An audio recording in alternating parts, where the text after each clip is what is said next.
DepEd pigtutulod ang importansya kan pagtataong respeto sa bandera kan Pilipinas. Tamang proseso kan pag-dispose kan mga luma ng bandera, aramon ta sa report na ini. Bandera ang nagsisirbing pisikal na representasyon kan kada lahi sa manibaybang nasyon sa kinaban. Sa Pilipinas, kumpwesto kan sa tuyang bandera ang mga kolor na asul, pula, puti, asin dilaw na nagre-representar sa kada kabdang kan sa tuyang historya. Kasabay kan kada pagwagayway ka ini, ang istorya kan pakikilaban kan sa tuyang mga heroes sa mga dayuhan ka nakaliis na panahon, makuasanan katalingkasan ka nasyon. Ngunya na selebrasyon ka National Flag Week, natatawang tsansa ang lambang Pilipino na liwat girumdumon ang importansya kan sa tuyang bandera.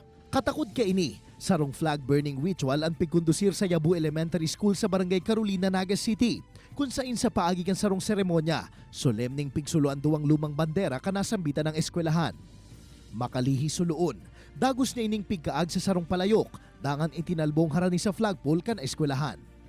So ganun din po sa ating buhay, pwede nating i-relate yun, yung pagpapahalaga, unang-una siyempre sa sarili, pero sa mga kasamahan, sa loob ng pamilya, pagpapahalaga din sa community, sa paaralan. Hindi lang pala ito basta lang na pagkatapos masira, itatago na, itatapon na. Ngayon, alam na nila. Kaya, pag nakakita sila ng ganyang flag, ay sira na yung flag, iingatan pa rin nila.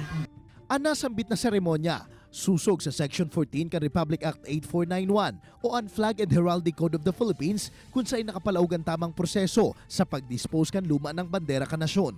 Kasabay man kan isinagibong seremonya, ang mensahe ng patriotismo sa lambang Pilipino. So ito ay napakahalagang bigyan ng pagpupugay, bigyan ng pagrespeto, bigyan ng pagpapahalaga.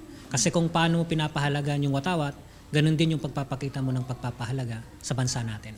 At walang ibang pwedeng gumawa nun kundi Pilipino. Pag yung Pilipino hindi niya magawang respeto, bigyan ng pagpapahalaga yung kanyang bandila, sino pa bang iba? Kaibahan si Carlo Abunita, Jesse Cruzat, Balitang Bicolandia.